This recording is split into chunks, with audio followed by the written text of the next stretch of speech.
Hello great Indians. In the previous class we have studied how we have represented the root 2 on the number line, right? As we know that root 2 is a rational number, right? So in the similar manner we today we will learn how to represent root 3 on the number line, correct?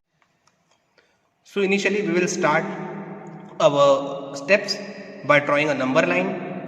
Okay, mark it as a position 0, 1, 2 and so on. As we know that the root 3 value of the root 3 is 1.73, so 100% the root 3 comes between 1 and 2, so approximately it comes here. So we will start whatever we have follow the process in the root 2, just follow that same process. Okay, so initially we will start with the point O, point 0 here, right?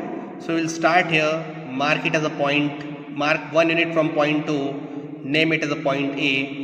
Then you have to draw the perpendicular of a 1 unit, name it as a point B, right? So same manner, right? So we will start from the point O, mark the 1 unit, name it as a point A, draw the perpendicular from the point A of a 1 unit, right? Name it as a point B, then join O to B. This OB is nothing but the root 2 according to the Pythagoras theorem. Why? Because this is 1, right? This OA is 1 unit, AB is 1 unit, so 100% this OB is also OB is a root 2, because according to the Pythagoras theorem 1 square plus 1 square, that is equals to 2, the OB equals to root 2. So up to there we have to follow the same process. So for drawing the root 3, first of all we have to draw the root 2. This is our clue point. So for drawing the root 3 we have to first draw the root 2. Now what we have to do next, let's see. Now from the point B, right, from the point B draw a one perpendicular which is of a 1 unit, right? So up to root 2 it is simple, it is same. Now from the point B you have to draw a perpendicular of a 1 unit. You have to draw a perpendicular of a 1 unit. You have to draw one perpendicular 90 degree from point B and measure it at 1 unit, name it as a point C. You have to name it as a point C, right? So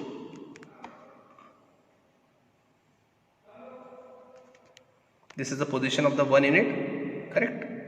Name it as a point C. So students, from the point B we have drawn one perpendicular of 1 unit, name it as a point C, right? So up to root 2 it is same. Now from the point B we have drawn a one perpendicular of a 1 unit, name it as a point C, right? Now join O to C. Let's see here.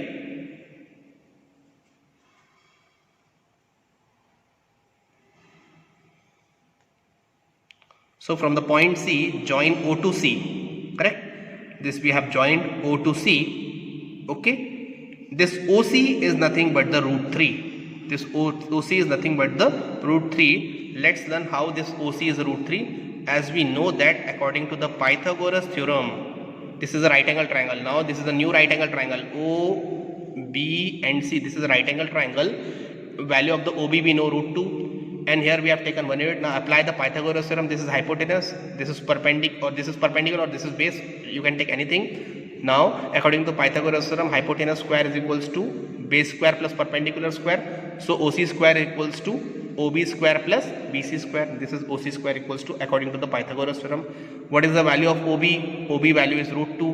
What is the value of BC? 1. So let's learn how this root 3 will come. So OC square equals to OB square plus BC square.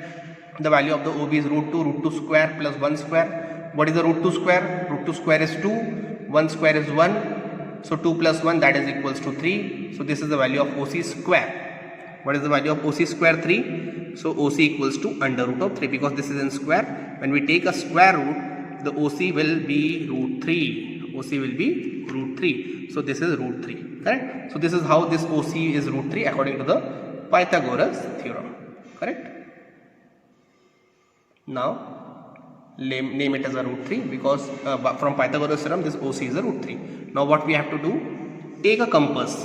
Correct? As we have done in our root 2 construction, take a compass at a point A, mark the length of the compass such that which is equals to the OC, and draw one arc which intersects this axis at some point. That point represent the length of this point, and O represent the root 3, right? So let's learn how this,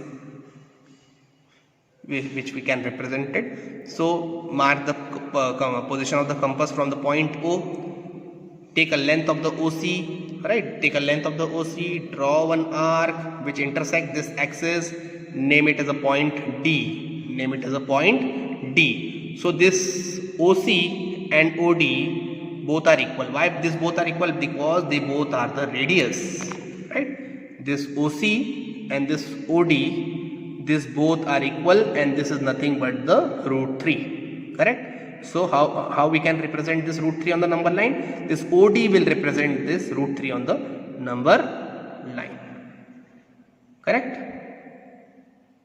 Remember, OC and OD both are same.